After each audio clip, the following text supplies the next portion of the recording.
Hi everyone, David here from Beyond EV, and I've got something a little bit different for you. I'm here at the Lang Lang Proving Ground right now, testing some of the BYD vehicles that are going to be coming to the Australian market over the next few months. And sitting in the driver's seat right now next to me is one of the people that's spearheading that rollout, none other than the Chief Operating Officer of BYD Australia, Stephen Collins. Thank you very much for joining me today. No worries, David.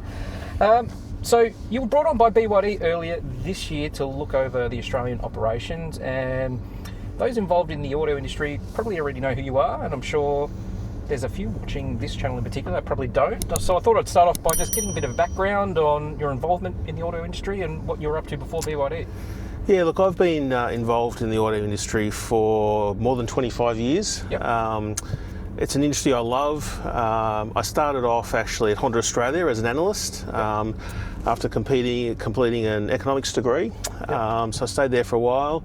Then I moved across to Nissan Motor Company. Yep. Nissan Motor Company, I was a state manager there for a while, then ran all the product management for SUVs and commercial vehicles. Yep. And then finished up there as in charge of sales and marketing. So then decided I needed something fresh, and I moved to Honda Australia as the Chief of Sales and Marketing. Yep. Then soon was elected to the board and was the Chief Operating Officer of Honda Australia. So my passion is the automotive industry. I love launching new products and you know, making customers happy. That's what it's all about. Awesome. You joined BYD just as BYD HQ announced they'd be taking over distribution and become a factory-backed operation here in Australia. So, first of all, how has that transition been going, and would you say that transition's finished, or is there still some stuff to go? Look, I think the transition has obviously occurred. Yep. So we switched over on the 21st of July. Yep. I started in June, so I had a couple of weeks to get my head around it and get up to speed. And look, we spent July and August really making sure we set up all the correct processes that we need as a full OEM, you know, recruiting people, setting up systems, and at the same time, obviously delivering, you know, 4,000 to 5,000 new cars a month. So I think the work is far from done. We have a lot of work still to do, particularly in the back end of the business. Yep. So a real concentration of ours is service and parts, and making sure that we deliver a great experience, not just at the new car purchase, but through the life of the vehicle. Yep. And as an example, we just set up a new 20,000 square metre parts warehouse in the northern suburbs of Melbourne, which I think is a real clear illustration of our commitment to get that part of the business right. So I think, you know, we're constantly evolving, we're constantly learning. We've been an OEM now for just 3 months, so yeah, we're just constantly looking to improve. Okay, yeah, excellent. And with a factory-backed OEM operation, I know it comes with its efficiencies internally, but what are some of the benefits that can be realised from a customer's perspective, like for both existing owners as well as prospective buyers? Look, I think the main thing is that we just have that direct input into the China headquarters operation. So it enables us to do things quicker. So whether that be looking for upgrades in software or hardware, bringing new products to the market, whatever it may be, we can just do it much quicker. And that really, I think, is good for customers. So an example of where we are today, you know, we're launching 4 new models over the next couple of months. And as the OEM, it just gives us the opportunity to really bring those cars to market quicker. And I think that's, at the end of the day, what customers want. You know, they want us to deliver great cars, great value, and, you know, a great ownership experience. I've got to preface this one a little bit. BYD, particularly in Australia, would be considered still the new kid on the block, essentially starting from nothing, and in the space of a couple of years have seen continuous double and even triple figure growth when it comes to monthly year-on-year sales. With such steep growth with those types of numbers, are you guys experiencing any growing pains internally, and how are you managing that? Look, this year I think we'll finish around 55,000. Yeah. And this time last year, if you looked at the sales ranking, we were number 16 in the market. Yeah. We're now number 8. We might finish 7 or 8. So it is phenomenal growth. There's no question about that. Yeah. In terms of growing pains, look, capacity has been an issue for us, which I'm well aware of and we're addressing. Just delivery times. Stock has been a problem, but as the OEM, we definitely are not shy of holding stock. Yep. So I think that there are a number of growing pains in the front end of the business which are centred around capacity. Yep. And similarly in the back end, we need to do a better job in reducing time to book in a service, for example. We know we need to do a great job in parts supply. Yep. It comes with challenges, but look, we're recruiting more and more people.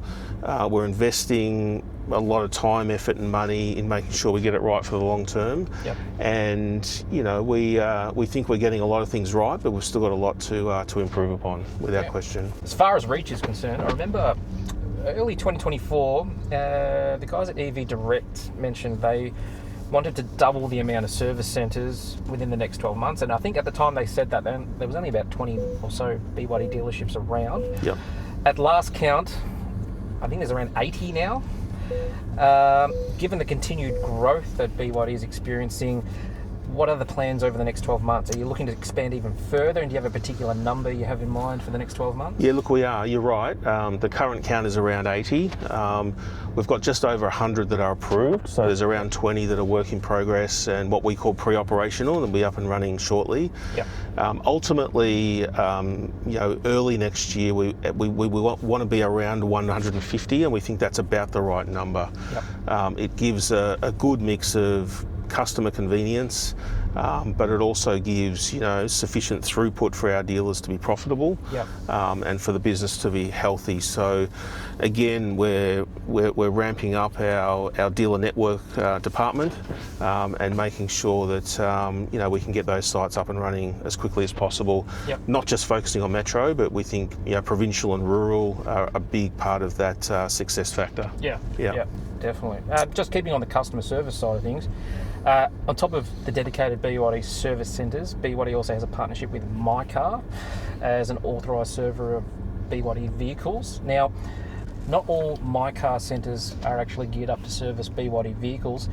Are there any plans to expand that relationship to allow more MyCar centres to service BYDs? Look, into the future, we'll be really focusing on our authorised dealer network for service centres. Of course, MyCar and any other independent service centre, is capable and able to service our vehicles. So we think MyCar have been a big part of the early success of the brand, and obviously the relationship with EV Direct was an important part of that. Look, our future is very much around having dealership sites that are convenient and have to customers and have adequate capacity, particularly for service. So service bays, technicians, parts, the whole service experience. So that's what we're focusing on now. But of course, anyone has the opportunity to take their vehicle for a service at any service centre. Yeah, absolutely. All right, now shifting focus to the cars that are coming, the 4 new BYD vehicles, Atto 1 and 2, C-Line 5 and 7. The BYD Atto 1 in particular, BYD's highest selling car globally, largely due to its price and just what you get for that price. And the Atto 2, I'm expecting that to probably be one of the lowest cost full SUVs in Australia. In my opinion, it's safe to say that when these two hit the market, EVs would have hit price parity with equivalent internal combustion vehicles.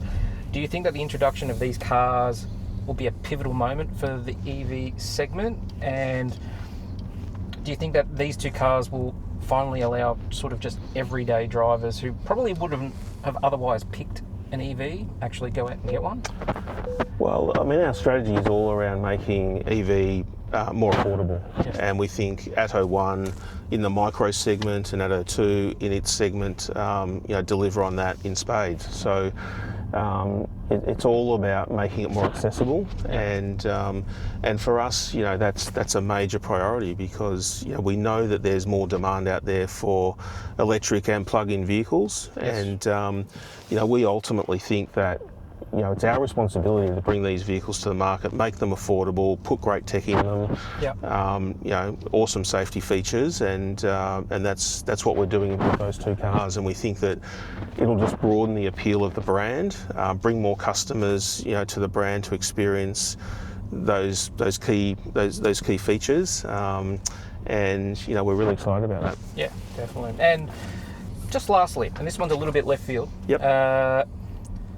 BYD in China in particular are in the middle of building out quite a large footprint of EV charging stations out there. Is there any talk or plans to roll out something similar here in Australia anytime in the future? Look, we're well and truly aware of the mega charging technology, which really, I think, solves a lot of issues, with EV take-up. Look, we're in very early discussions on what that might look like. I think, I would say that we're keen to bring that to Australia if we can, and we can have a business model that makes it successful. So I think it's amazing technology, and charging in such a short period of time, not dissimilar to internal combustion engine, answers a lot of questions. So I think we'll have more to say in that space in the not too distant future. But stay tuned for that one. Okay, definitely. Well, no, that's all right. That's all I've got for now. Thanks for taking the time to answer these questions. And look, I look forward to actually seeing these in the showroom and seeing them out on the road. I reckon all 4 of them are going to be winners personally. Thanks again. My pleasure. And we're looking forward to not just these 4 models, but 2026. So very optimistic about the future. Excellent. Awesome. Well, there you have it. That's it for today's episode of Beyond EV. Did I miss any questions, or are there any questions you'd like me to pass on to Stephen? Let me know down in the comments. But in the meantime, if you like this video, please give it a thumbs up and subscribe to Beyond EV for more BYD related videos. I've got plenty more headed your way. Thanks for being here today, Stephen, and I'll see you guys in the next one. Thank you.